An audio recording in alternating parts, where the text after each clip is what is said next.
Bismillahirrahmanirrahim. Assalamualaikum warahmatullahi wabarakatuh.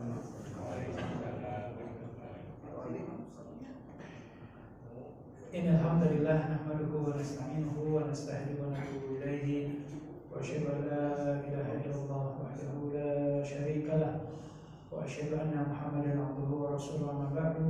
Allahumma inna nas'aluka ilman nafi'an wa rizqan thayyiban wa amalan mutaqabbala. Allahumma amin amin ya rabbal alamin. Jemaah rahmatullah, puji rasa syukur kita panjatkan kehadirat Allah Azza wa Jalla. Tanpa terasa waktu terasa berlalu begitu cepat. Hari ini kita memasuki malam ke-27 di bulan Rajab.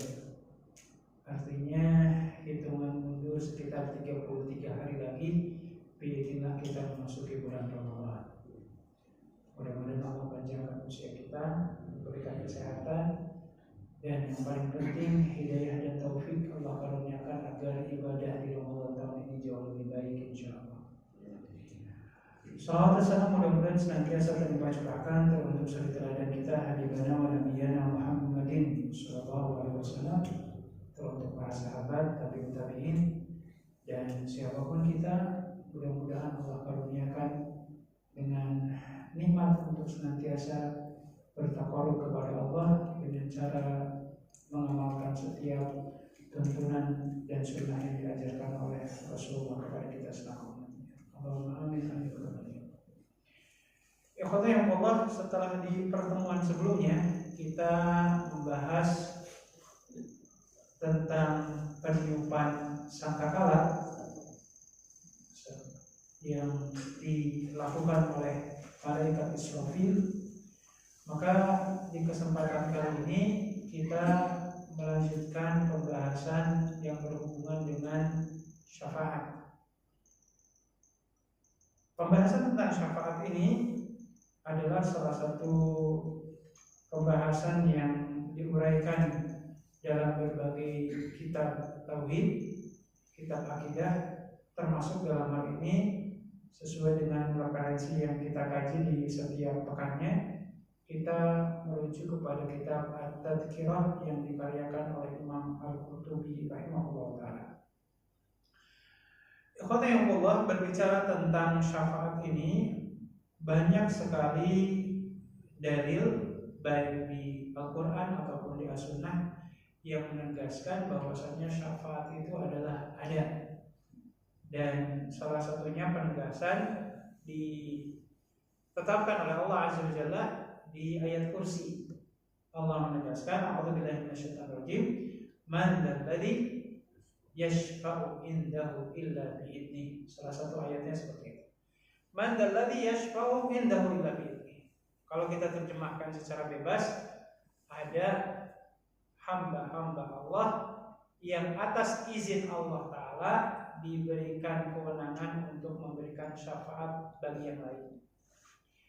Nah, pertanyaannya kemudian apa yang dimaksud dengan syafaat itu sendiri? Para ulama mendefinisikannya dengan definisi yang ringkas. Apa itu syafaat? Dalam beberapa kajiannya para ulama menegaskan syafaat itu adalah su'alul khairi lil ghairi. Meminta kepada Allah kebaikan untuk orang lain. Jadi secara umum ada orang-orang yang sudah dijamin keselamatannya oleh Allah, tapi orang-orang ini menginginkan adanya keselamatan orang lain juga selain dirinya. Maka inilah gambaran sebenarnya dari orang-orang yang dimuliakan oleh Allah, di mana mereka itu ingin masuk surga itu bukan cuma sendiri, tapi juga menginginkan adanya orang-orang yang mereka cintai dan diizinkan oleh Allah agar sedikit banyaknya bisa mendapatkan pengampunan di sisi Allah dan utamanya bisa masuk surga. Kalau kita baca di surat Yasin ada kalimat ini, a'udzubillahi minasyaitonir rajim, qila qulil jannah qala ya laita qaumi ya'lamuna bima ghafara li rabbi wa ja'alani minal mukramin.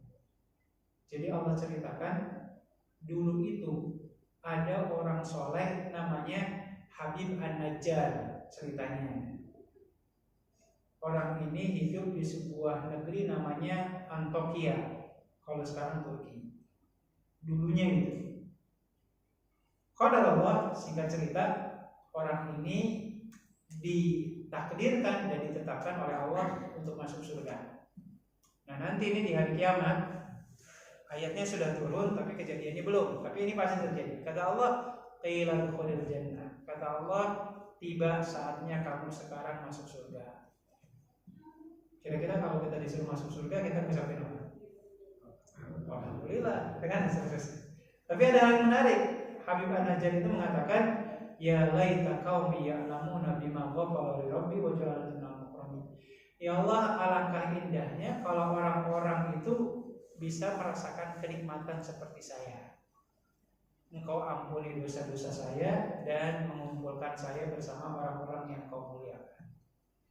Jadi ini salah satu gambaran ya, bahwasanya orang-orang pilihan Allah itu yang dimuliakan oleh Allah, mereka menginginkan kalau bisa masuk surga itu bukan cuma dirinya saja, tapi orang-orang yang lain bisa merasakan kenikmatan yang sama. Maka ini salah satu yang disebutkan dalam kajian akidah itu, temanya tentang syafaat, meminta kebaikan kepada Allah untuk orang lain agar orang yang kita tuju itu bisa merasakan kebaikan, setidaknya sama dengan kita atau dijauhkan dari keburukan di akhirat. Nah, oleh karenanya Allah sebagai pengingat, Imam Al-Qurtubi menegaskan dan mengutip petikan firman Allah di surat Abasa ayat 23, di mana Allah menegaskan, a'udzubillahi minasyaitonir rajim, kalla lamma yaqdi ma amara.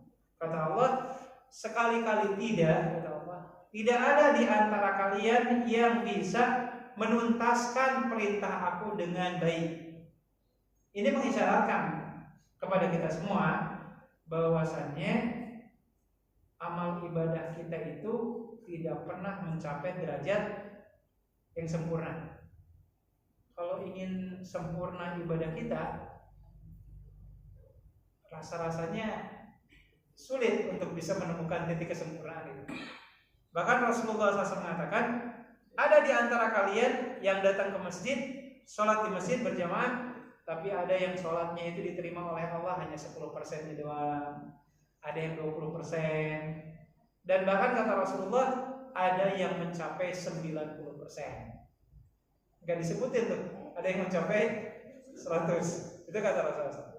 Maksud saya, Allah, Imam Al-Qurtubi menegaskan muqaddimahnya ini dengan mengutip petikan firman Allah di Abasa ayat 23, bahwasanya tidak ada di antara kita yang bisa mencapai derajat kesempurnaan. Ini mengisyaratkan bahwasanya kalau kita menyandarkan keselamatan kita di akhirat nanti hanya kepada amal ibadah kita sendiri, ya bukan berarti pesimis ya, bukan berarti pesimis. Ya ibadah kita itu ya kalau boleh dikatakan ya belum ada apa-apanya dibandingkan katakanlah generasi-generasi sebelum kita. Nah, oleh karenanya disinilah kemudian adanya kebijakan yang Allah Subhanahu wa Ta'ala berikan kepada kita. Di tengah ketidaksempurnaan ibadah kita, Allah memberikan peluang lain untuk meraih kenikmatan yang jauh lebih baik di sisi Allah SWT. Apa jalan lain yang dimaksud? Yang dimaksud di sini adalah tadi adanya syafaat, adanya orang-orang yang soleh di sisi Allah, yang dengan kesolehannya itu bisa menjadi asbab wasilah Allah memberikan banyak kebaikan untuk kita semua. Nah, dalam bab ini, ikhwanahullah, para ulama, wabil khusus Imam Al-Qurtubi dalam kitabnya At-Tadhkirah membagi syafaat itu kepada dua jenis. Ada syafaat yang sifatnya umum, ada syafaat yang sifatnya khusus. Ya. Tapi sebelum kita uraikan pembahasan ini, saya ingin mengutip sebuah kisah. Ini perkataan, bukan hadis, bukan juga perkataan para sahabat, tapi ini perkataan seorang ulama tabi'in namanya Abdullah bin Mubarak, seorang ulama tabi'in di kota Madinah, hidup di masanya. Imam Abdullah bin Mubarak atau dikenal dengan Imam Ibnu Mubarak itu pernah mengatakan gini di majelis ilmunya. Tapi ini suka dikutip oleh banyak orang. Imam Ibnu Mubarak pernah mengatakan gini, wahai saudaraku, jikalau kalian masuk surga dan tidak melihat aku ada di kumpulan kalian, maka tolong sebut-sebut namaku di hadapan Allah. Pernah mungkin mendengar kalimat itu ya? Nah pertanyaannya, kalau orang-orang soleh ini masuk surga, mohon maaf, naudzubillah, lalu kemudian kita nggak ada di kumpulan ahli surga, pertanyaannya apakah ahli surga ini bisa meminta kepada Allah agar bisa menarik tangan kita ke surga? Nah ini yang harus kita luruskan secara seksama. Karena yang punya wewenang untuk bisa mengeluarkan orang dari neraka untuk masukkan ke surga, ini nanti masuknya itu karena syafaat yang sifatnya khusus, dan ini adalah wewenang yang hanya dimiliki oleh Rasulullah SAW. Selain Rasulullah tidak punya wewenang sejauh itu. Nah kembali ke pembahasan kita ya, biar kita nggak keliru memahaminya. Di kesempatan kali ini, mari kita uraikan jenis-jenis syafaat yang ada. Dan kalau seandainya ada syafaat yang sifatnya khusus, ada syafaat yang sifatnya umum, nanti di akhir pembahasan kita akan membahas kira-kira amalan-amalan apa saja biar kita dapat syafaat yang sifatnya mau yang umum atau yang khusus? Yang khusus. Nah, kita akan bahas amalan apa yang dengan amalan ini nanti kita bisa dapat syafaat yang sifatnya khusus. Nah kita uraikan dulu ya Pak. Jadi syafaat yang pertama ada syafaat yang sifatnya umum. Dalam beberapa riwayat, salah satunya adalah dalam hadis sahih riwayat Imam Ahmad dan riwayat Imam Ibnu Majah, Rasulullah SAW mengatakan gini, apabila ada seorang ayah atau seorang ibu ditinggal wafat oleh anaknya sebelum anaknya mencapai usia balik, maka kata Rasulullah, arwah anak ini akan Allah simpan di sebuah bukit yang ada di surga. Yang di bukit itu Allah Subhanahu wa taala tempatkan Nabi Ibrahim dan istrinya yang bernama Sarah. Kedua hamba Allah ini yaitu Nabi Ibrahim dan istrinya Sarah diberikan amanah oleh Allah Azza wa Jalla untuk mengurus arwah-arwah dari anak-anak muslim yang belum balik, termasuk anak-anak yang orang tuanya kafir, tapi si anak ini meninggal sebelum balik. Karena dalam akidah Ahlussunnah wal Jamaah, anak-anak yang meninggal sebelum balik, mau orang tuanya muslim atau kafir sekalipun, arwah anak-anak ini insya Allah masuk surga. Nah singkat cerita, ikhwatullah, ketika nanti hari kiamat terjadi, para anak ini kemudian Allah Subhanahu wa taala ceritanya dikeluarkan dari surga ini, tempat mereka berkumpul, untuk kemudian nanti Allah tempatkan di surga yang memang Allah siapkan untuk orang-orang yang soleh. Jadi ada dua jenis surga yang berbeda. Sama seperti umpamanya kira-kira surganya Nabi Adam dan siapa? Siti Hawa dulu yang gak boleh makan buah khuldi itu, apakah surga yang sama dengan surga yang akan kita nikmati di akhirat nanti? Mudah-mudahan ya, insyaallah ya. Para ulama mengatakan dua jenis surga ini dua jenis berbeda. Karena nanti kita masuk surga, insyaallah gak ada lagi yang namanya buah khuldi, gak ada yang namanya buah larangan. Semuanya halal, bahasanya gitu. Nah singkat cerita, arwah-arwah dari balita-balita ini Allah keluarkan dan Allah persilahkan mereka untuk masuk ke surga yang utamanya. Tapi dalam hadis ini disebutkan ikhwatullah, anak-anak ini bahasa kasarnya apa ya? Bukan menolak ya. Mereka tidak mau masuk surga sendiri kecuali mereka bisa dibersamai oleh kedua orang tuanya. Maka Rasulullah SAW menegaskan, kalau ada seorang ayah atau seorang ibu ditinggal wafat oleh anaknya yang belum balik, maka jikalau mereka bersabar, insya Allah anak-anak yang solihin wa solihat ini akan menarik kedua tangan orang tuanya ke surga Allah Azza wa Jalla. Makanya ikhwatullah, ketika kita mensolati jenazah balita, doanya itu bukan Allahumma gfir lahu warhamhu wa'afi wa'fu anhu. Ya kan, Allahumma gfir lahu, ya Allah ampunilah dosanya kan. Anak belum ada dosanya, Pak. Maka di antara doa yang maksud dari Rasulullah SAW itu, kalau kita nyolati jenazah balita itu salah satunya adalah Allahumma ij'alhu dukhran wa salafan wa faratan. Nah, kayak gitu aja doanya, pendek. Allahumma ij'alhu, ya Allah jadikanlah bayi ini dukhran, jadi tabungan buat orang tuanya, wa salafan wa faratan, dan menjadi penebus untuk kesalahan-kesalahan kedua orang tua. Jadi seperti itu. Maka ini contoh syafaat yang sifatnya umum yang Allah berikan kepada anak-anak yang meninggal sebelum balik, yang kalau orang tuanya itu bersabar, sholihin wa sholihat, maka insya Allah anak ini menjadi pintu syafaat bagi kedua orang tuanya untuk dimasukkan ke surganya Allah Azza wa Jalla. Nah, makanya kalau ada di antara kita jamaah sekalian yang izin Allah uji dengan cara diambil anaknya sebelum balik, tinggal tugas kita hari ini adalah memantaskan diri kita agar kita nanti diizinkan oleh Allah masuk surga. Itu bahasanya. Karena kan bisa jadi ada gini ya, si anaknya meninggal sebelum balik, tapi si ibunya nggak menutup auratnya, si bapaknya sholatnya belang-belang gitu ya, bolong-bolong.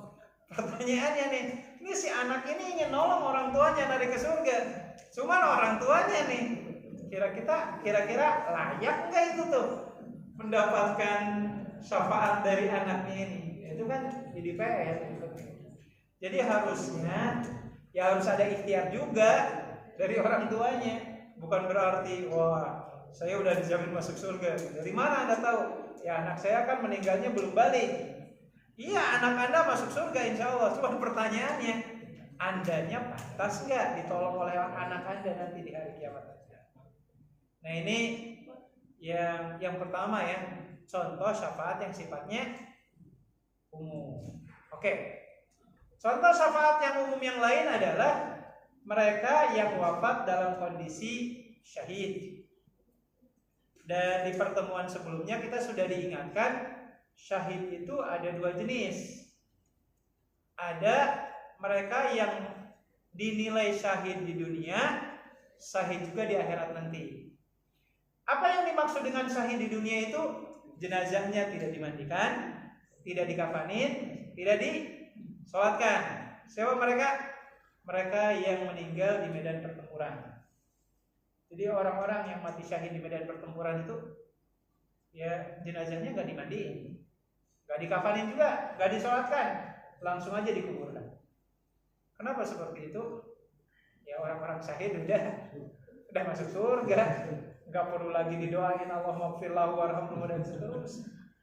Ya itu ya. Nah orang seperti ini mendapatkan perlakuan yang khusus. Jenazahnya pun nggak perlu dimandikan, udah itu masuk surga lah insya Allah. Ini contoh mereka yang syahid di dunia, syahid di akhirat, artinya jenazahnya nggak dimandikan dan seterusnya. Ada jenis syahid yang kedua, mereka jenazahnya diperlakukan layaknya orang yang meninggal dalam kondisi normal, tapi di akhiratnya mereka sejajar dengan para syuhada. Siapa itu? Yang ambil contoh ya, mereka yang wafat korban bencana alam, mereka yang wafat karena penyakit yang mewabah seperti COVID, mereka yang meninggal tenggelam, atau mereka meninggal kena robohan bangunan. Dalam riwayat yang lain Rasulullah mengatakan mereka meninggal karena korban kebakaran, atau mereka yang membela harga diri dan hartanya ketika ada jamret atau ketika ada pencuri lah, begal. Izin Allah mati itu ketika berantem sama begalnya. mereka ini jenazahnya tetap dimandikan, tetap dikafanin, tetap disolatkan, tapi di akhirat mereka disejajarkan dengan para syuhada yang meninggal di medan pertempuran. Nah, maksud saya ikhwanillah, Rasulullah SAW menegaskan di antara keutamaan mereka yang mati syahid itu adalah bisa menarik 70 anggota keluarganya masuk surga. Jadi kalau ada di antara jamaah sekalian yang ketika zaman Covid dulu tuh ada yang meninggal dunia, yang mudah-mudahan para korban Covid itu ingat keluarganya, siapa saja yang nanti masuk ke 70 orang itu, gitu ya. Atau mungkin ada di antara saudara kita yang korban bencana alam, ya, yang di Aceh, ada saudaranya yang meninggal. Kalau salah ada nggak pernah? Mungkin waktu tsunami ada kan? Saudara Jawa. Ya kita berharap ya umpamanya mungkin ada di antara saudara kita yang tadi kategorinya meninggal yang disebut-sebut tadi itu. Termasuk mungkin ada seorang wanita yang meninggal ketika persalinan, gitu kan? Itu syuhada semua. Nah, orang-orang yang disebutkan tadi itu mereka punya peluang inilah tuh merekomendasikan 70 nama dari kaum kerabatnya untuk masuk surga. Cuman ya tadi PR-nya, mereka umpamanya udah nyebut nama kita nih di hadapan Allah. Pertanyaannya, kitanya ini layak gak mendapatkan rekomendasi itu? Insyaallah. Mudah-mudahan. Insyaallah ya. Nah, ini yang disebut dengan syafaat yang sifatnya umum. Syafaat yang sifatnya bisa tadi ya dari balita yang meninggal sebelum balik, atau mereka yang meninggal dalam kondisi syuhada dengan berbagai macam jenis dan tingkatan-tingkatan. Nah, selanjutnya ikhwanillah ada syafaat yang sifatnya khusus. Ini yang diistilahkan dengan syafaatul udma, syafaat kelas VVIP lah bahasanya, paling agung, dan ini hanya Allah berikan kepada baginda Rasulullah SAW. Sedikit gambaran, Imam Al-Qurtubi dalam kitabnya At-Tadhkirah ini mengutip hadis yang diriwayatkan oleh Imam Muslim. Adalah sahabat Abu Hurairah radhiyallahu ta'ala anhu bercerita, suatu kali kami makan bersama dengan Rasulullah SAW. Tiba-tiba Rasulullah menghentikan makannya dan beliau bercerita. Apa yang diceritakan oleh Rasulullah? Rasulullah bercerita, hadisnya cukup lumayan panjang, ikhwanillah. Dalam ceritanya tersebut Rasulullah mengatakan gini, akan tiba masanya suatu saat nanti kita dikumpulkan oleh Allah di padang mahsyar. Dan masa kita dikumpulkan di padang mahsyar itu bukan masa yang sebentar. Bahkan Rasulullah menyebutkan kita kumpul di padang mahsyar selama 50.000 tahun. 50.000 tahun Pak di padang mahsyar itu kata Rasulullah. Dan insya Allah nanti kumpulnya itu semuanya usianya 37 tahun semua. Mudah-mudahan semuanya. Tubuh kita sama seperti tubuhnya Nabi Adam. Panjangnya sekitar 60 hasta, atau kalau pakai meter semuanya ukurannya sama, 30 meter semua. Ya. Semuanya besar-besar, mudah-mudah. Tapi tentu saja tadi masa di padang masanya pun lama. Dan izin Allah Ta'ala, Rasulullah SAW menyebutkan di masa awal di mana kita itu dikumpulkan di padang mahsyar, ada banyak orang-orang soleh yang merasa terganggu ketika berdekat-dekatan dengan para pendosa. Karena kan di padang mahsyar itu waktu untuk dihisab, gitu kan, waktu untuk ditimbang amalannya. Sehingga di padang mahsyar itu kumpul antara ahli ibadah dengan ahli maksiat kumpul. Maka Rasulullah SAW bercerita dalam hadis ini, ada orang-orang soleh, mohon maaf, yang terganggu dengan penampilan sosok manusia, mohon maaf saya ulang, dari kemaluannya keluar nanah. Ada juga orang yang kepalanya itu mirip dengan kepala keledai. Ya, sampai para sahabat bertanya, siapa orang itu? Mereka yang ketika sholat berjamaahnya suka mendahului gerakan imam. Banyak tuh, dengan berbagai macam penampilan saat itu Allah tampilkan. Maka Allah Ta'ala kemudian ilhamkan kepada hati-hati manusia yang memiliki keimanan agar mereka membuat, apa istilah kata anak muda zaman sekarang, membuat circle sendiri, membuat kumpulan. Allah ilhamkan tuh. Akhirnya orang-orang soleh dari mulai umatnya Nabi Adam sampai umatnya Nabi Muhammad SAW dikumpulkan. Mau ngapain Bapak Ibu? Nanti kita semua akan mulai maraton, melakukan perjalanan ingin menemui Nabi Adam alaihissalam. Karena saat itu kita sudah mulai merasakan ketakutan dan kelelahan yang luar biasa. Meminta kepada Nabi Adam agar memohon kepada Allah supaya proses penghisabannya bisa jauh lebih cepat. Makanya Rasulullah SAW mengatakan 50.000 tahun nanti di padang mahsyar bagi orang yang beriman nanti akan Allah percepat seperti waktu antara asar ke maghrib. Jadi yang 50.000 tahun yang dirasakan oleh orang kafir itu, mudah-mudahan nih bagi kita waktunya itu ya hanya sekitar antara asar ke maghrib 3 jam lah Pak. Ya bahasanya. Tapi tetap aja ya Pak ya, lama juga sih nunggu dari asar ke maghrib itu. Tapi masih mending daripada orang kafir gitu, 50.000 tahun. Ya, apalagi puasa. Puasa. Jadi ingat puasa. Ceritanya ya Allah dalam hadis ini Rasulullah SAW mengatakan, dan setiap kita nanti akan maraton melakukan perjalanan di padang mahsyar menemui Nabi Adam alaihissalam, di mana waktu yang ditempuh itu adalah selama 1000 tahun lamanya. Nanti kita jalan menemui Nabi Adam selama 1000 tahun. Lama. Izin Allah, Allah pertemukan kita dengan Nabi Adam. Dan setiap kita berkata, ya Adam, anta abul bashar. Wahai Adam, kau ini kan nenek moyangnya manusia. Tolong pintakan kepada Allah agar proses penghisabannya dipercepat.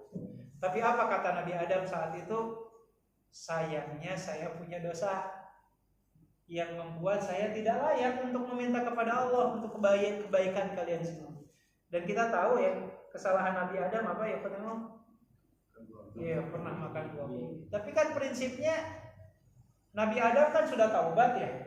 Taubatnya Nabi Adam sudah diterima oleh Allah atau belum? Sudah. Tapi Nabi Adam merasa dirinya nggak layak. Akhirnya Nabi Adam mempersilahkan kita untuk menemui Nabi Nuh alaihissalam. Nabi Adam angkat tangan, maka kita pun jalan ke Nabi Nuh selama berapa lama? 1000 tahun. Jalan lagi 1000 tahun nemui Nabi Nuh alaihissalam. Ketemu izin Allah Nabi Nuh, ternyata Nabi Nuh mengatakan, sayang sekali saya tidak bisa membantu kalian. Karena kenapa? Nabi Nuh kemudian mengatakan, likulli nabiyyin da'watun mustajabah. Setiap nabi itu, kata Nabi Nuh, sebenarnya dikasih satu kesempatan doa yang maha agung. Tapi hanya sekali. Seandainya doa ini saya miliki, niscaya saya akan berikan kepada kalian semua hari ini. Tapi sayangnya doanya sudah saya pakai dulu. Kapan itu, Pak? Ketika Nabi Nuh meminta kepada Allah untuk membinasakan seluruh manusia yang tidak beriman kepada beliau. Tapi kan waktu itu pantas sih, Nabi Nuhnya udah dakwah selama 950 tahun. Yang berimannya sedikit, ya udah deh, hancurin aja semua gitu kan. Itu pun kan Nabi Nuh itu meminta kepada Allah untuk dihancurkan orang yang beriman, karena Allah sudah menginformasikan nggak akan lagi ada yang beriman. Maka akhirnya Nabi Nuh berpikir, ya kalau nggak ada lagi yang beriman, mau ngapain lagi didakwahin? Udah hancurin aja. Dan akhirnya kan Allah mewahyukan kepada Nabi Nuh untuk membuat bahtera, orang-orang yang beriman naik ke perahu semuanya, sisanya manusia di alam dunia ini dibinasakan oleh Allah. Dan kata Nabi Nuh, ini nih doa saya sudah saya pakai, nggak bisa lagi nolong kalian. Akhirnya Nabi Nuh alaihissalam mengarahkan kita semua untuk menemui Nabi Musa alaihissalam.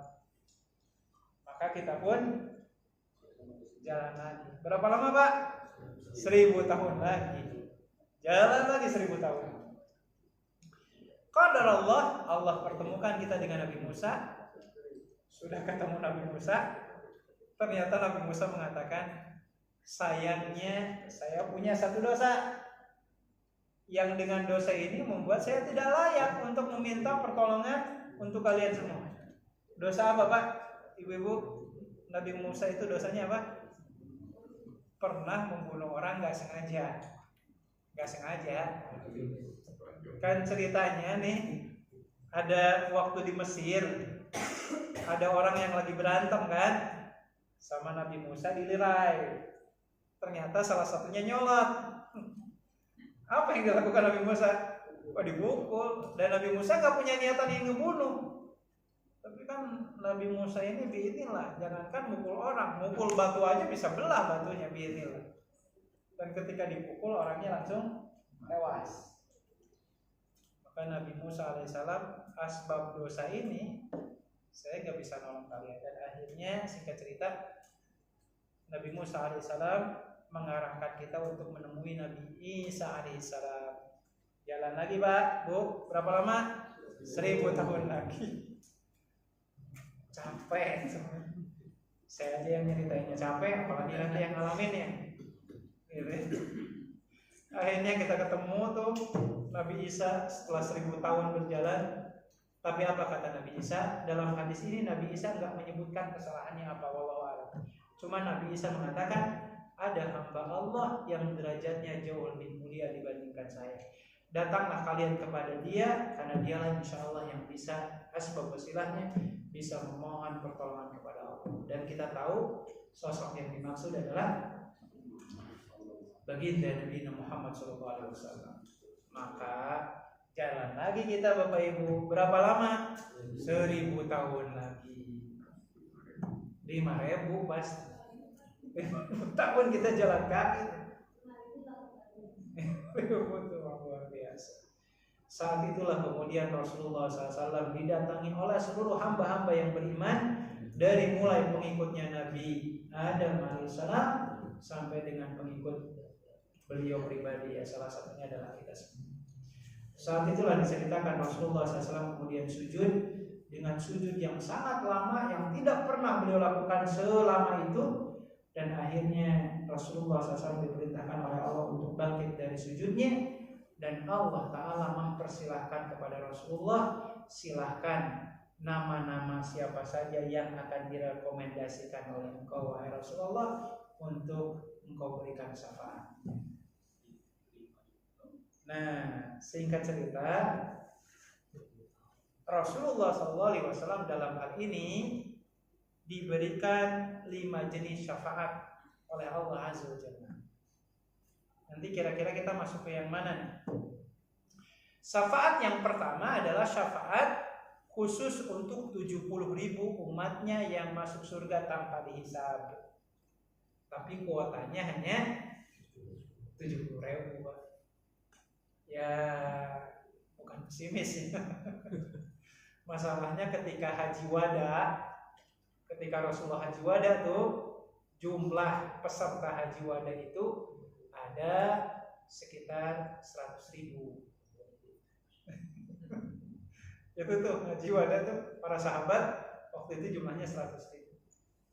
Ya wallahu alam ya, apakah yang 70.000 itu masih ada? Cuman waktu itu ketika Rasulullah mengatakan ada 70.000 dari umatku yang masuk surga tanpa dihisab, ada sahabat Nabi namanya Uqasyah bin Mihsan. Uqasyah saat itu langsung berdiri dan mengatakan, ya Rasulullah tolong doakan saya agar termasuk 70.000 itu. Maka kata Rasulullah, anta minhum, kamu insya Allah termasuk kelompok itu. Ketika Rasulullah sudah mendoakan Ukasah, yang lain pada minta. Apa kata Rasulullah? Sabaqaka Ukasah. Mohon maaf, kalian sudah keduluan sama orang. Walau alam ya apakah Ukasah ini sebagai penutupnya, tapi yang jelas ketika para sahabat minta, Rasulullah SAW berhenti untuk mendoakan yang lain. Nah, singkat cerita yang jelas Rasulullah SAW memang tidak nyebutin nama-namanya, hanya menyebutkan ciri-cirinya. Ciri-ciri yang 70.000 masuk surga tanpa dihisab itu apa? 1. La yatatayyarun, gak percaya tahayul. Di masyarakat itu masih banyak ya Pak ya. Contohnya mau ngadain acara pernikahan atau hajatan, masih datang entah ke orang pintar, ke ahli agama, ngapain? Minta dihitung dulu hari yang baiknya kapan, tanggal berapa, bulan apa, itu kan tahayul kayak gitu. Dan anehnya si kiai dan ustadznya punya ilmunya, nggak tahu tuh pakai ilmu apa Pak.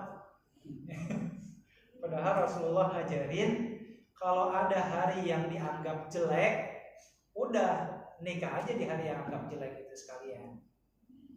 Gitu ya. Contohnya Rasulullah mengkhitbah dan menikahi Aisyah itu di bulan apa ya? Di bulan, ada yang tahu Pak? Saya lupa. Di bulan Muharram. Di bulan Muharram. Secara sengaja tuh Rasulullah itu melamar di bulan Muharram dan menikahi Aisyah di bulan Muharram. Karena kenapa?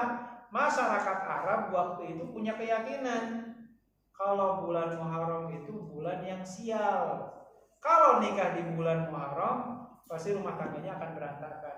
Maka Rasul langsung nyontohin, udah kawin aja di bulan Muharram. Termasuk masyarakat Arab di masanya punya keyakinan kalau umrah di bulan Dzulqa'dah itu akan apes hidupnya.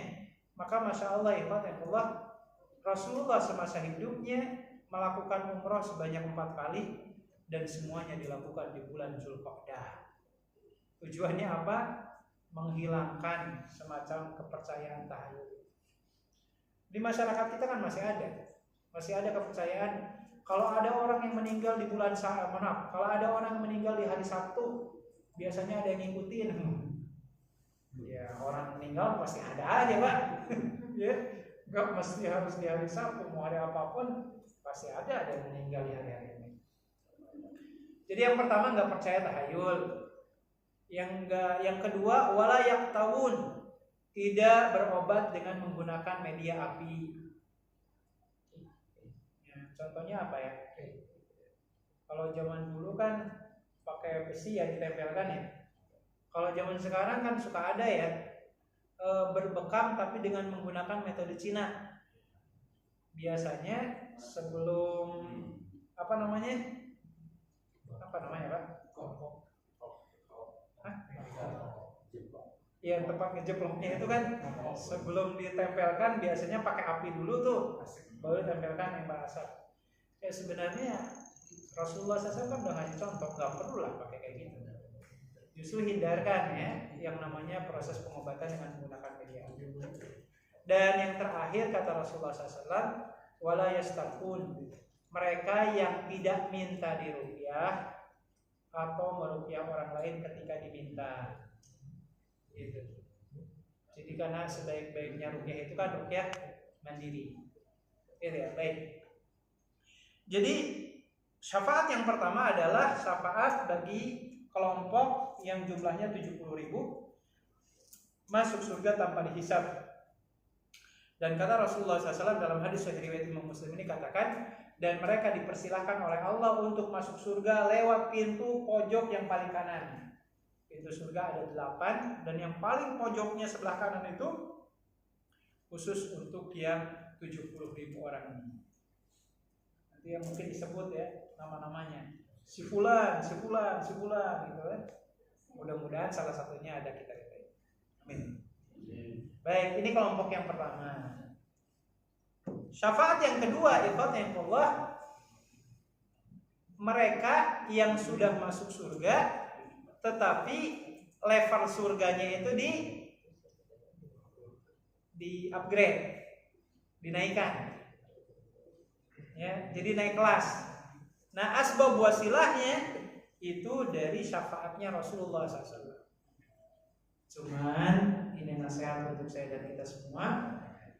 Kalau kita ingin termasuk kelompok yang kedua ini, bisa di-upgrade derajat surganya, salah satu amalan yang harus kita ikhtiarkan adalah berusaha memperbaiki bacaan Al-Quran kita. Karena dalam hadis sahih riwayat Imam Muslim nanti disebutkan Allah menyeru para penghuni surga, dan ketika mereka sudah berkumpul Allah berkata, Iqra wartaqi waratil kama turatil fid dunya fa inna manzilaka fi akhir ayatin taqra'uha. Nanti ketika sudah kumpul, Allah nyuruh kepada kita, coba dibaca Al-Qur'annya, tapi sebisa mungkin bacaannya yang tartil, karena kedudukan kalian di surga saat ini ditentukan dari seberapa berkualitasnya bacaan kalian. Jadi kita berusaha ya, Bapak Ibu sekalian, terus memperbaiki kualitas tilawah kita. Baik, saya persingkat ikhwanullah. Ini matanya udah kriap-kriap. Yang pertama untuk 70.000 yang masuk surga tanpa dihisab ya. Yang kedua yang sudah masuk surga dinaikkan lagi. Yang ketiga ikhwanullah, mereka yang izin Allah sudah divonis masuk neraka, tapi asbab wasilah dari syafaat Rasulullah dan Allah mengizinkannya, akhirnya mereka tidak jadi masuk neraka dan Allah masukkan ke surganya. Wallahu alam siapa ini yang dimaksud. Cuman kalaupun ada di antara kita, setidaknya kita masih bisa selamat, tidak jadi masuk neraka. Baik, lanjut ikhwanullah. Yang keberapa nih? Oh, yang keempat. Mereka yang disebut dengan kelompok Jahannamiyun, diambil dari kata Jahannam. Siapa itu? Mereka yang sudah masuk neraka, disiksa habis-habisan, lalu asbab wasilah syafaat dari Rasulullah, kelompok ini kemudian Allah maafkan, dikeluarkan dari nerakanya dan dimasukkan ke surganya. Dan Masya Allah, dalam kitab Riyadhus Shalihin Rasulullah bercerita, untuk kelompok Jahannamiyun ini Allah berikan surga seluas langit dan bumi. Tapi masalahnya disiksa dulu. Itu masalah. Gak mau lah ya kita ya Pak ya Bu, pengennya langsung masuk surga. Ini syafaat Rasulullah yang keempat. Dan syafaat Rasulullah yang kelima, yang terakhir adalah mereka yang di neraka dan siksaannya diminta untuk diringankan. Tapi meskipun diringankan, penghuninya tetap kekal abadi selamanya di neraka. Dan Rasulullah SAW mengatakan, di antara siksaan neraka yang paling ringan itu adalah siksaan yang Allah berikan kepada pamannya yang bernama Abu Thalib, di mana Allah pakaikan sendal di kakinya dan yang mendidih adalah ubun-ubunnya. Mendidih Pak, ya gak kebayang ya. Migrain aja udah, ada yang pernah ngerasain migrain ya? Walhamdulillah ya. Migrain aja udah berat, sampai mau muntah-muntah, kepala berat gitu. Nah apalagi ini kepala yang mendidih. Inilah jenis 5 syafaat yang Allah berikan kepada Rasulullah SAW. Mudah-mudahan kita masuk yang ke-1 atau kedua, atau maksimalnya yang bukan maksimal, minimalnya yang ketiga lah ya. Maksimal atau minimal? Yang ketiga itu tadi udah divonis masuk neraka tapi nggak jadi, akhirnya dimasukkan ke surga. Gitu lah ya. Nah sebagai penutup ikhwanullah dari kajian kita hari ini, tadi disebutkan tuh Rasulullah SAW itu diberikan wewenang oleh Allah dengan 5 syafaatnya. Ya kita maunya tadi ke-1, kedua atau ketiga, jangan sampai yang keempat apalagi yang kelima.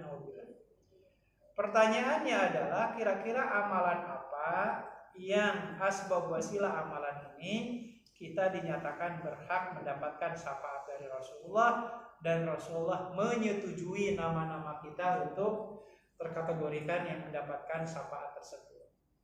Amalannya saya persingkat. Mau yang paling sulit dulu atau paling mudah dulu? Yang sulit dulu ya. Kenapa saya katakan sulit? Karena satu, Rasulullah SAW mengatakan, man mata bil madinati kuntu syafi'an lahu yaumil qiyamah. Siapa orang yang meninggal dan dikuburkan di Madinah, maka orang itu berhak mendapatkan syafaatku di hari kiamat. Nah, ini saya katakan sulit ya. Ya, gimana caranya nih biar bisa meninggal di Madinah dan dikuburkan di Madinah? Jadi TKI ya, Pak? Ya mungkin kan kemungkinannya antara menunaikan haji atau umroh atau bekerja di sana, gitu ya. Ya, wallahu a'lam gitu ya. Tapi ya minta saja, sebagaimana dulu Sayyidina Umar bin Khattab pernah meminta kepada Allah, ya Allah anugerahkan, Allahumma amitni syahadatan fi sabilik wa wafatan fi biladi rasulik. Ya Allah, wafatkan saya dalam kondisi syahid dan wafatnya itu di Madinah. Kan sampai banyak para sahabat yang bertanya-tanya, kalau ingin mati syahid ya jangan di Madinah tuh. Mati syahid mah di medan pertempuran. Tapi kata Umar bin Khattab, beliau mengatakan, qad sa'altu, saya udah minta kepada Allah, terserah Allah bagaimana cara Allah mengabulkannya, dan ternyata Allah ijabah. Jadi yang pertama nih, meninggal di kota Madinah. Maka kalau nanti ada di antara kita yang wafat di Madinah, atau orang tuanya atau kaum kerabatnya meninggal di Madinah, jangan minta jenazahnya dibalikin ke Indonesia. Udah, biarkan di sana. Orang-orang ini Masya Allah telah mendapatkan keutamaan dari Allah. Itu yang pertama. Yang kedua, nah ini sebenarnya gampang-gampang susah. Apa yang saya maksud? Dalam hadis sahih riwayat Imam Muslim, Rasulullah SAW mengatakan, ma min muslimin yamutu, tidak ada seorang muslim yang meninggal dunia lalu kemudian jenazahnya disolatkan sebanyak minimal 40 orang, maka jenazah ini berhak mendapatkan syafaat dari Rasulullah. Saya katakan gampang-gampang sulit, maksudnya ikhwanillah, 40 orang itu bukan cuma sekedar menyolatkan, tapi dipastikan mereka hafal doanya. Itu loh PR-nya. Karena bisa jadi mungkin banyak orang yang nyolati jenazah kita, tapi pertanyaannya, ini yang orang-orang nyolati jenazah itu hafal nggak doanya? Maka ada nasihat ya dari kalangan para ulama salafus saleh, mereka mengatakan, kama tadinu tudan, sebagaimana Anda memperlakukan orang lain, maka bisa jadi Anda juga diperlakukan dengan cara yang sama orang-orang lain. Maka nasihat untuk saya dan kita semua, Bapak Ibu, kalau memang saya dan kita semua nih umpamanya belum hafal doa sholat jenazah, kan sebenarnya kan PR-nya di takbir yang ketiga kan. Takbir pertama baca Al-Fatihah, hafalah insyaallah. Takbir kedua baca sholawat, hafal insyaallah. Takbir keempat mau baca doa, mau enggak jadi masalah. Ya, intinya yang ketiga ini, Allahumma gfir lahu warhamhu dan seterusnya. Ya, wa'afi wa'fu anhu. Kalau kita lengkapi kan bacanya panjang ya. Allahumma gfir lahu warhamhu wa'afi wa'fu anhu wa akrim nuzulahu wa wasi madkhalahu wa ghsilhu bil ma'i wasalji wal barad wa naqqihi minal khataaya kama yunqqa sabul abyad minad danas wa abdilhu daran khairan min darihi wa ahlan khairan min ahlihi wa zawjan khairan min zawjihi wa adkhilhu jannah wa a'idhu min adabin nar wa a'idhu min adabil qabri wa adabin nar. Itu doa lengkapnya tuh. Nah, kita usahain Bapak Ibu hafalin doa ini, agar kalau detik ini kita nyolatin jenazah, suatu saat kan kita nanti yang meninggal, kita disolatkan kan sama orang. Maka kalau kita sudah dimulai dari kita ngapalin doanya, mudah-mudahan kalau nanti kita wafat, orang-orang yang nyolatin jenazah kita itu mereka yang hafal. Nah, nasihat untuk saya dan kita semua, kalau suatu saat nanti ada orang yang meninggal dan dirasa kita belum hafal doanya, jangan malu kertas yang tulisan doa itu kita baca ketika sholat. Daripada kita pura-pura nggak hafal, ya pura-pura hafal padahal nggak hafal, udah Pak, baca aja gitu. Kan itu diperbolehkan. Dalam sholat-sholat yang hukumnya itu setidaknya sunnah atau fardu tapi fardunya bukan fardu ain tapi sifatnya fardu kifayah, masih boleh. Masih boleh. Jadi kalau yang nggak ada kertas mungkin di handphone dibaca gitu. Allahumma firlahu warhamhu. Iya, jangan baca WA. Setidaknya dibaca gitu. Daripada kita nggak baca, gitu loh. Ya setidaknya dibaca. Syukur-syukur kalau kita hafal. Tapi ya itu tadi intinya, ya kita kan berharap kalau orang-orang yang kita cintai ini meninggal dunia, baik itu orang tua kita, pasangan hidup kita, anak keturunan kita, adik kakak kandung kita, paman bibi kita atau siapapun itu, ya kita bisa nyolatinya dengan cara yang benar. Nah, ini dua amalan yang gampang-gampang susah. Ya. Tapi kita usahakan. Kalau yang pertama ini kan bagian dari ketetapan takdir Allah. Yang kedua, meskipun ini bagian dari takdir Allah, tapi kan bisa kita usahakan untuk menghafal doa. Nah, itu dua amalan yang gampang-gampang susah. Nah, sekarang kita yang gampang-gampangnya nih. Yang mudah-mudahnya. 1. Perbanyak mengucapkan lafaz la ilaha illallah. Tidak ada ketentuan berapa jumlahnya, kapan waktunya. Cuman yang jelas dulu ada sahabat Nabi namanya Abu Hurairah dalam hadis sahih riwayat Imam Muslim pernah bertanya, "Ya Rasulullah, man as'adun nasi bi syafa'atika yaumal qiyamah?" Ya Allah, siapa sih orang yang paling beruntung yang mendapatkan syafaat Engkau di hari kiamat? Jawaban dari Rasulullah adalah orang yang mengucapkan la ilaha illallah khalisan min qalbihi, ikhlas di hatinya. Jadi perbanyak tuh Bapak Ibu ngucapin la ilaha illallah tanpa ada ketentuan berapa jumlahnya, kapan waktunya. Intinya ketika ada waktu baca la ilaha illallah. Mudah-mudahan lafaz la ilaha illallah ini pun menjadi lafaz yang terakhir sebelum nanti kita meninggal dunia. Ya. Itu yang pertama, perbanyak ucapin la ilaha illallah.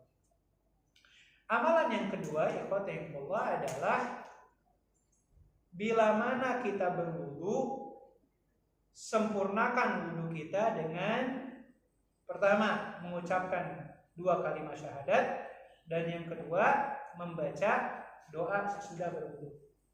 Rasulullah SAW mengatakan, siapa orang yang berwudu dan sesudah wudunya membaca asyhadu an la ilaha illallah wahdahu la syarikalah wa asyhadu anna Muhammadan abduhu wa rasuluh, dilanjutkan dengan doa Allahumma ij'alni minat tawwabina waj'alni minal mutatahhirin. Sampai situ tuh. Gak ada tambahan waj'alni min ibadika sholihin, gak ada. Allahumma ij'alni minat tawwabin waj'alni minal mutatahhirin. Kata Rasulullah, siapa orang yang berwudu dan membaca 2 lafaz tadi, halal lahu syafaat yaumil qiyamah. Dihalalkan bagi orang ini mendapatkan syafaatku di hari kiamat. Jadi itu yang kedua ya. Baca la ilaha illallah, wudu, baca 2 kalimat syahadat dan doa Allahumma ij'alni minat tawwabin waj'alni minal mutatahhirin.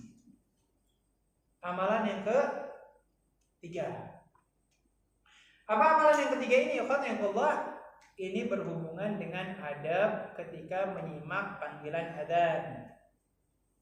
Kata Rasulullah, "Idza sami'tumun nida faqulu misla ma yaqulul muadzin." Apabila Anda mendengar suara muadzin adzan dikumandangkan, maka jawablah dengan lafaz yang sama, kecuali ketika hayya 'alas shalah, hayya 'alal falah dijawab dengan la haula wala quwwata illa billah. Atau kalau ketika subuh, as-sholatu khairum minan naum, jawabannya apa Bapak Ibu? Jawabannya dijawab dengan lafaz zikir yang umum. Boleh subhanallah, boleh alhamdulillah, boleh apa, pokoknya bebas. Yang penting dijawab dengan lafaz zikir, bebas. Nah kata Rasulullah SAW, bila mana kita mendengar lafaz muadzin, lalu kemudian kita jawab, dilanjutkan dengan doa sesudah adzan. Allahumma rabb hadhihi da'wati tammah wassalatil qa'imah ati Muhammadanil wasilata wal fadilah wab'ashu maqaman mahmudanil ladzi wa'adtah. Udah sampai situ. Enggak ditambahin nakala tuflihul mi'ad karena enggak ada dalil. Kata Rasulullah, bila mana kita baca doa ini, maka orang ini pun dihalalkan dapat syafaatku di hari kiamat nanti. Lanjut nggak Bapak Ibu? Lanjut ya, sedikit lagi nih. Yang pertama, bacain la ilaha illallah yang banyak ya. Kedua, wudu dan doa sesudahnya. Ketiga, menjawab panggilan muadzin dan sesudahnya.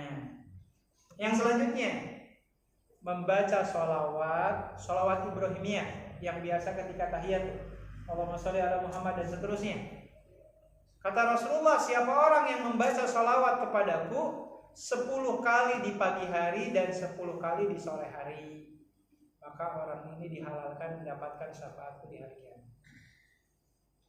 Jadi didawamkan Bapak Ibu di pagi hari, Allahumma sholli ala Muhammad wa ala ali Muhammad kama shallaita ala Ibrahim wa ala ali Ibrahim wa barik ala Muhammad wa ala ali Muhammad kama barakta ala Ibrahim wa ala Ibrahim fil alamin innaka Hamidum Majid. Baca 10 kali di pagi, 10 kali di sore. Orang ini berhak dapat syafaat Rasulullah di hari kiamat. Lanjut. Yang terakhir. Ini amalan yang terakhir ya, ikhwatan Allah. Amalan yang terakhir ini berhubungan dengan anjuran untuk membaca Quran setiap hari dan menjaga kewajiban puasa khususnya di bulan Ramadan. Maka Rasulullah mengingatkan, ayat juzukum an taqra'a sulusal Quran fi akhiril lailah. Kata Rasulullah, sesibuk apakah Anda sampai baca Al-Ikhlas saja nggak bisa sehari semalam? Maka sebisa mungkin Bapak Ibu, sesibuk apapun kita, baca Quran. Kalau bisanya 1 ayat, baca. Jangan sampai dalam sehari kita gak baca Quran. Kata sahabat Abdullah bin Mas'ud radhiyallahu ta'ala anhu, beliau mengatakan, seburuk-buruknya hari yang dilewati oleh seorang muslim adalah di hari itu di mana kita tidak bisa baca meskipun 1 ayat sekalipun. Maka orang yang mendawamkan baca Quran, ya gak usah banyak-banyak Pak. Kalau kita mampunya 1 ayat, Alif Lam Mim itu kan udah 1 ayat tuh. Ya, saking sibuknya kita gitu ya, sampai hanya bisa baca 1 ayat, ya udah. Yang penting tiap hari. Tapi masa setiap hari? Yang kemarin Alif Lam Mim, sekarang Yasin. Ya kan kayak gitu juga Pak gitu ya. Nanti Nun, Qaf gitu ya. Yang kayak gitu juga. Jadi intinya sebisa mungkin dalam sehari itu jangan sampai kita lepas tidak baca Quran. Tadi mampunya 1 ayat, 1 ayat. Mampunya 2 ayat, 2 ayat. Termasuk tadi ya Bapak Ibu, kewajiban menjaga puasa khususnya di bulan Ramadan. Maka nasihat untuk kita semua, karena Ramadan tersisa kurang lebih sekitar 1 bulan lagi. Yang utang-utangnya belum selesai di Ramadan kemarin, baik utang itu dalam bentuk qadha atau dalam bentuk fidyah, segera dituntaskan. Ya, karena yang namanya utang kalau sudah ditumpuk-tumpuk, yang ada malah malas membayarnya. Sementara kata Rasulullah, man mata walisiyamun soman waliyuhu, orang yang mati dalam kondisi utang puasanya belum dilunasi, maka walinya itu yang menanggung ya utang-utang puasa tersebut. Nah, inilah mungkin Bapak Ibu sekalian sedikit uraian singkat untuk materi kita di kesempatan malam hari ini, mengingatkan kepada kita semua bahwasanya tadi ya, dari awal kita katakan ibadah kita jauh dari yang namanya sempurna, maka akan sangat rapuh kalau kita menyandarkan keselamatan di akhirat nanti hanya kepada ibadah kita saja. Rasulullah membuka peluang dalam bentuk syafaat, dan tadi disebutkan Rasulullah memiliki syafaat yang luar biasa yang Allah berikan, dan Allah pun memberikan bocoran ada amalan-amalan yang bisa kita lakukan, yang kalau kita rawat amalan ini, insya Allah kita layak mendapatkan pembelaan yang dilakukan oleh Rasulullah di hadapan mahkamah Allah Azza wa Jalla. Mudah-mudahan Allah ringankan hati kita untuk bisa mengamalkan amalan-amalan yang disebutkan tadi, sehingga kita bisa terbebas dari penghisaban yang memberatkan di yaumil mahsyar. Allahumma amin ya rabbal alamin. Saya kembalikan kepada Bapak Ibu sebelum ditutup. Mangga jika ada yang akan ditambahkan atau didiskusikan. Wallahu a'lam.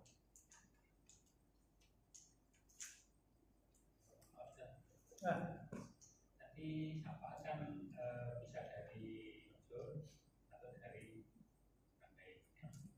Itu syafaat bisa terjadi saat ini atau masih hidup, atau nanti apakah waktu sudah meninggal atau mau masuk neraka dan surga nanti. Itu yang kedua tadi yang akan berdapat syafaat tadi tinggal di Madinah atau termasuk di Mekah juga ya? Baik. Jadi yang pertama, ikhwanullah, syafaat itu hanya terjadi nanti di padang mahsyar. Di saat hari penghisaban, amal kita sudah dihisab, amal kita sudah ditimbang. Jadi intinya kita sudah dapat rapot semuanya. Ya, udah clear tuh. Hitungan amalan kita udah jelas, amal soleh ada berapa, dosanya udah berapa, udah clear. Yang mana ahli surga, yang mana ahli neraka gitu. Tapi Masya Allah, dengan sifat Rahman Rahimnya Allah Ta'ala masih memberikan kesempatan kedua kepada kita. Salah satunya tadi lewat jalan syafaat tadi. Ada yang sifatnya umum tadi, ada yang sifatnya khusus. Jadi syafaat itu nanti di padang mahsyar, bukan di sini. Gitu ya. Itu yang pertama. Dan yang kedua, Allah, bagi orang yang mendapatkan kemuliaan untuk bisa meninggal di kota Madinah, apakah kemuliaan ini masih bisa didapatkan di kota Mekah? Jawabannya tidak. Jadi kalau bicara tentang keutamaan meninggal dan dikuburkan, Madinah jauh lebih baik dibandingkan Mekah. Makanya dulu ada sahabat Nabi namanya Sa'ad bin Haulah. Sahabat ini satu-satunya sahabat Nabi yang meninggal ketika peristiwa Haji Wada. Ya, padahal sebelumnya Sa'ad bin Haulah ini sudah hijrah ke Madinah. Izin Allah pada saat peristiwa Haji Wada, beliau ikut serta bersama Rasulullah dan kaum muslimin Haji Wada, dan izin Allah beliau meninggal di sana. Apa kata Rasulullah? Sangat disayangkan sahabat kita meninggalnya di sini. Itu Rasulullah mengatakan. Dan ini mengisyaratkan bahwasanya kalau dalam bab kematian dan proses penguburan, lokasi penguburan, Madinah jauh lebih baik dibandingkan kota Makkah. Jadi ya secara umum ya ada keutamaannya masing-masing. Kalau untuk urusan sholat, Masjidil Haram jauh lebih baik daripada Masjid Nabawi. Ya, Masjidil Haram 100.000 kali, Masjid Nabawi 1000 kali. Itu dalam babnya seperti itu. Tapi dalam urusan kematian dan lokasi pemakaman, Madinah jauh lebih baik daripada Makkah. Maka mudah-mudahan kalau Allah takdirkan dan Allah izinkan, setiap kita mudah-mudahan bisa wafat dan dikuburkan di Madinah. Wallahu a'lam. Seperti itu.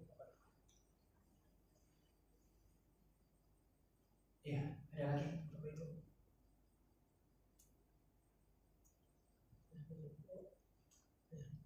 Oh, silakan. Tapi bukan penutup ya. Terkait dengan tadi yang meninggal anak yang masih balik ya, itu apakah yang sudah lahir terus meninggal ketika usianya belum balik atau memang meninggal tapi usia kandungan? Baik. Jadi terkait anak yang meninggal sebelum balik ini memang ada dua riwayat.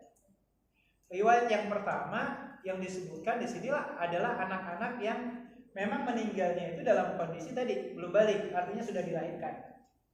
Dalam riwayat yang lain disebutkan bahwasanya anak yang dimaksud adalah anak yang masih di dalam kandungan.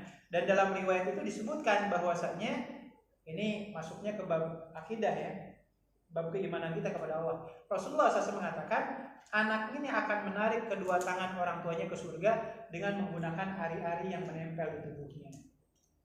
Jadi bisa jadi ikhwanullah yang dimaksud dengan anak ini adalah dua kategori tadi. Mereka yang meninggal ketika masih dalam kandungan dan mereka yang meninggal ketika sebelum balik. Dua-duanya menjadi salah satu wasilah kita mendapatkan syafaat di hadapan Allah. Jadi dua-duanya masuk kategori. Cuman kalau yang meninggalnya di bawah 4 bulan apakah masuk atau tidak? Kalau di bawah 4 bulan itu kan artinya belum ada arwahnya, jasad juga belum berbentuk. Maka wallahu alam para ulama itu kan menegaskan kalau ada seorang ibu waliyadzubillah mengalami keguguran dan kegugurannya di bawah 4 bulan, itu kan ada perlakuan hukuman yang khusus. Maksudnya gini, kalau yang meninggal di bawah 4 bulan, satu, janinnya tersebut nggak perlu disolatkan karena rata-rata berbentuk, apalagi belum punya arwah itu. Dan yang kedua, yang namanya keguguran itu kan pasti akan mengalami pendarahan ya, dan pendarahan ini tidak terkategorikan darah nifas. Artinya kalau ada ibu-ibu yang keguguran di bawah 4 bulan, meskipun dia mengalami pendarahan tapi tetap wajib sholat. Kalau masih kuat puasa tetap wajib puasa kalau mampu ya. Kalau nggak mampu ya boleh dipotong di hari yang lain. Tapi kalau kegugurannya di atas 4 bulan, jenazahnya kan secara umum sudah berbentuk, sudah ditiup arwahnya. Maka kalau bayinya ini kemudian dikeluarkan dari perut ibunya, sekiranya sudah berbentuk layaknya manusia pada umum, maka jenazahnya dimandikan, dikafani, disolatkan. Dan termasuk si ibunya yang mengalami pendarahan itu terkategorikan darah nifas. Artinya tidak boleh sholat, tidak boleh puasa, gitu. Jadi wallahu a'lam bisa dimaknai kalau yang dimaksud dengan anak yang meninggal sebelum balik itu adalah mereka yang meninggal di atas 4 bulan atau mereka yang meninggal ketika sudah dilahirkan sebelum fase balik itu nyampe ke mereka. Seperti itu. Wallahu a'lam. Nah, sekarang itu mohon maaf saya sedikit tambahkan. Fase balik itu zaman sekarang lebih cepat kayaknya. Karena banyak faktor lah ya. Medsos, makanan, gaya hidup, pola makan. Karena anak-anak zaman sekarang juga mungkin kelas 3 SD sudah balik mungkinnya anak zaman sekarang. Faktor dari itu. Terkait adanya pendapat yang menyatakan kalau orang Islam itu sebenarnya kan akhirnya nanti masuk surga tapi bisa saja di neraka disucikan dulu ya, disiksa dulu. Itu apakah seperti itu atau ada juga orang Islam yang memang kekal di neraka? Jadi ada hadis gini Pak. Dalam hadis Sahih riwayat Imam Muslim, Rasulullah mengatakan gini, kullu ummati yadkhulunal jannah illa man aba. Kata Rasulullah, setiap umatku itu insya Allah masuk surga kecuali yang gak mau. Akhirnya para sahabat nanya, waman ya'ba ya Rasulullah? Ya Rasulullah, emang ada yang gak mau masuk surga? Kata Rasulullah, man ata'ani dakhala jannah wa man asani faqad aba. Kata Rasulullah, siapa orang yang mengikuti jalanku, ajaranku, maka dia masuk surga. Dan siapa orang yang enggak mau mengamalkan aturan atau syariatku, berarti dia enggak mau masuk surga. Berarti jamaah rahmatullah, ada dari umat Rasulullah yang tidak masuk surga. Karena kenapa? Enggak mau. Itu. Dan mungkin bentuknya itu ya salah satunya ya yang kita tahu, contoh Allah itu insya Allah mengampuni dosa apapun kecuali hutang. kecuali syirik. Pak Ramsal kayaknya lagi ngejar-ngejar orang yang berut. Belum bayar itu banyak yang belum bayar di kepala saya. Nah, jadi ikhwanullah, doa syirik ini yang menyebabkan kalau si pelakunya ini sampai akhir hayat tidak taubat, Allah nggak akan ampuni. Dan dosa syirik di masyarakat kita kan banyak, ikhwanullah, banyak. Ya, saya teringat di sebuah daerah di Karawang, tapi saya nggak nyebutin namanya ya. Daerahnya dekat laut.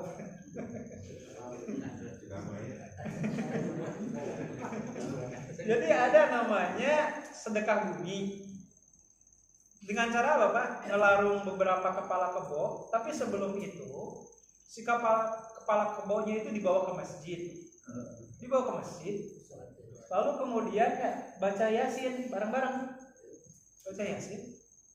Lalu kemudian bakar kemenyan. Sesudah itu lalu kemudian rame-rame ke laut, ngelarung. Itu kan mohon maaf ya, kesyirikan yang berbau agama, yang berbalut nilai-nilai agama. Dan biasanya kayak gini tuh susah banget tuh dihilangkan. Ya. Bahasanya lebih gampang kita mendakwahi orang muslim untuk difahamkan tentang ajaran Islam daripada orang Islam yang tadi sudah tersinggung atau terselub dengan hal-hal yang berbau syirik. Nah, itu contoh tuh ya kan. Dan ya di negara kita tuh mau jualan apapun kan laku kan. Mohon maaf nih kalau disebut ya. Kan ada juga yang mengatakan orang yang pecinya merah putih. Gitu kan. Gak tahu apakah akan masuk surga. Kan ada yang mengatakan kayak gitu. Ya Rasulullah aja nggak pakai peci merah putih. Gimana ceritanya gitu, masa syarat masuk surga harus pakai peci merah putih? Tapi kan yang katanya jamaahnya banyak di mana-mana. Yang bikin saya aneh itu banyak jamaahnya itu yang doktor, yang profesor, aneh sekali. Ya, gitu. Itu kan contoh ya. Atau kalau kita contoh yang lain. Dulu komunitasnya Lia Eden, dia mengatakan bahwasanya Nabi Isa akan turun di di Monas. Di Monas. Jadi Nabi Isa katanya akan turun di Monas. Tapi banyak aja yang percaya.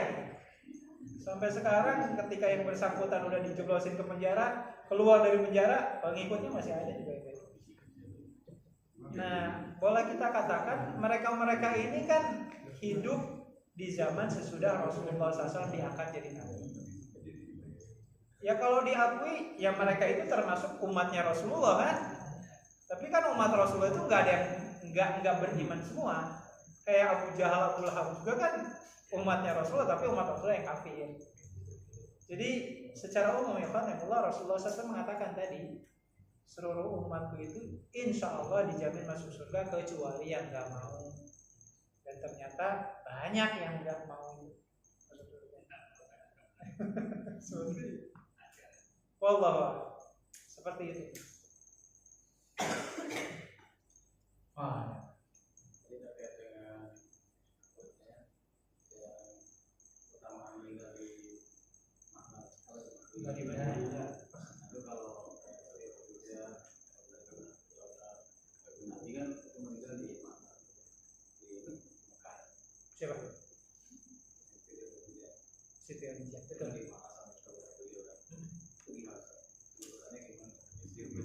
Iya, baik. Ikhwanullah, secara umum setiap tempat itu sebagaimana tadi dikatakan punya fadilahnya masing-masing.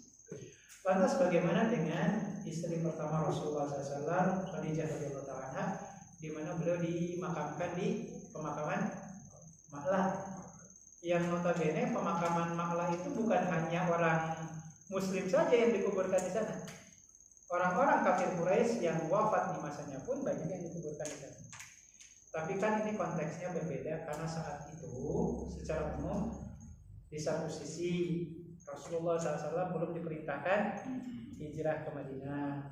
Di satu sisi, di sisi yang lain memang saat itu belum ada ketentuan syarat di mana kalau yang meninggal orang Muslim tidak boleh dikumpulkan dengan pemakaman kafir. Saat itu belum ada aturan-aturan seperti itu. Maka kalaupun izin Allah, Siti Khadijah radhiyallahu anha, beliau meninggalnya di kota Mekah, tidak di Madinah. Tapi di sisi yang lain Siti Khadijah memiliki keutamaan yang lain. Jadi maksudnya pintu bagi beliau masuk surga itu ada pintu yang lain. Itu kan? Rasulullah SAW menceritakan, sesungguhnya Allah menampakkan kepada saya untuk istri saya yang bernama Siti Khadijah ada sebuah istana yang dimana di dalamnya itu selalu hening, tenang, nggak terdengar teriakan-teriakan. Dan para ulama berkomentar, kenapa sih istananya Siti Aisyah itu, Siti Khadijah itu di surga nggak ada teriakan, hening, tenang dan seterusnya? Karena Siti Khadijah semasa hidupnya tidak pernah berteriak ke suaminya. Kok udah pernah diteriakin ya sama istri?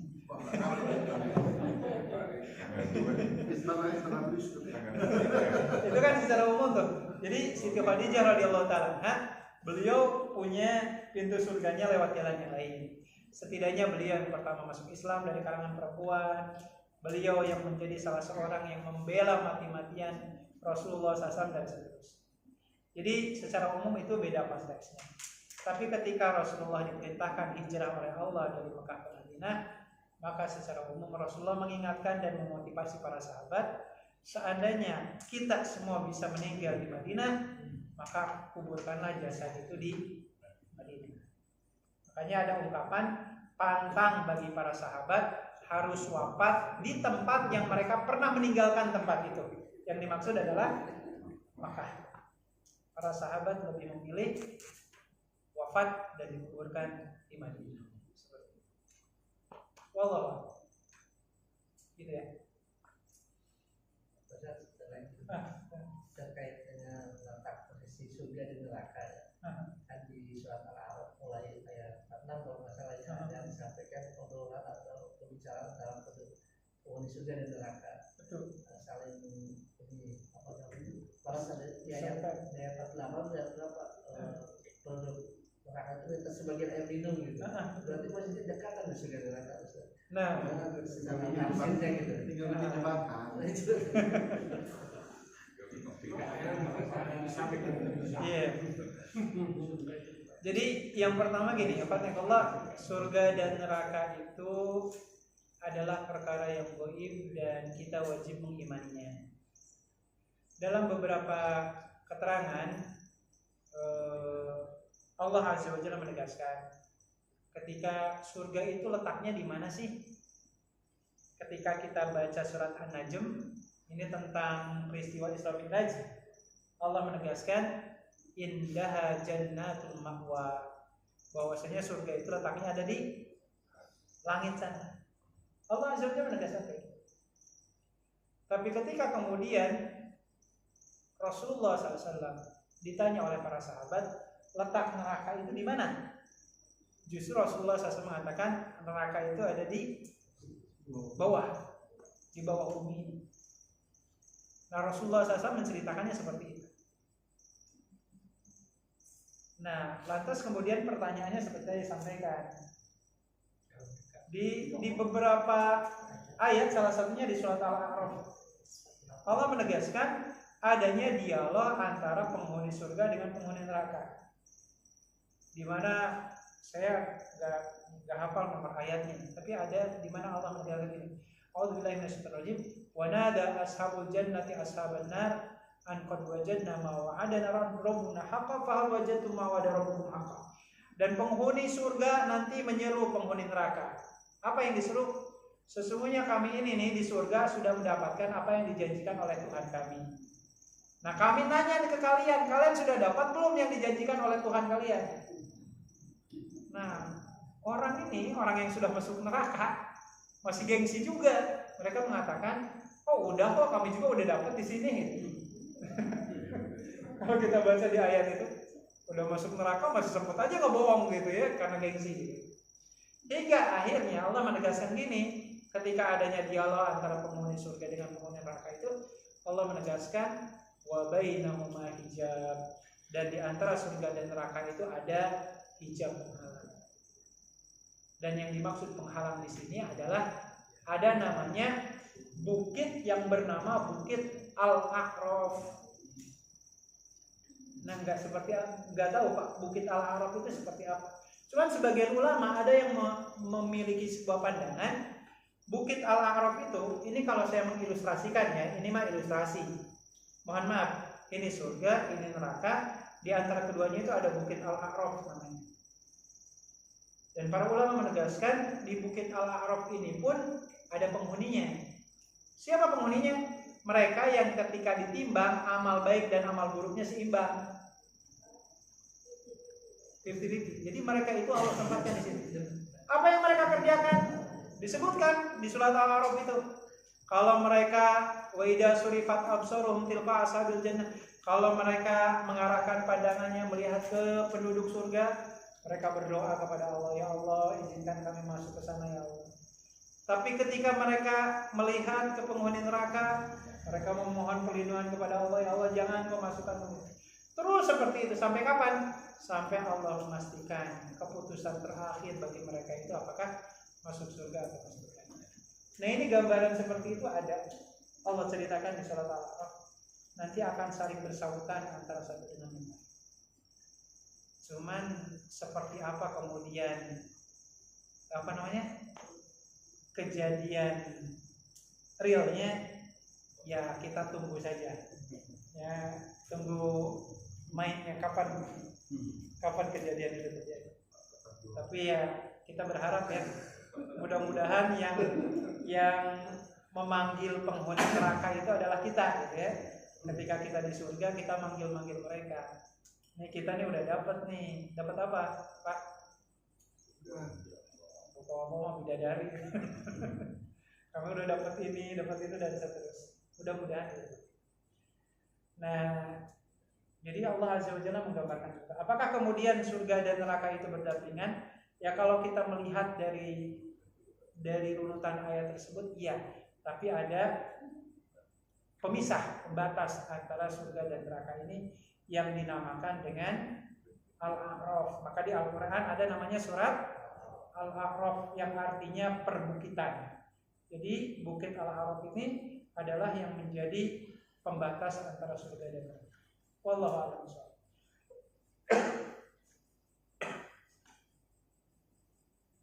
Cukup?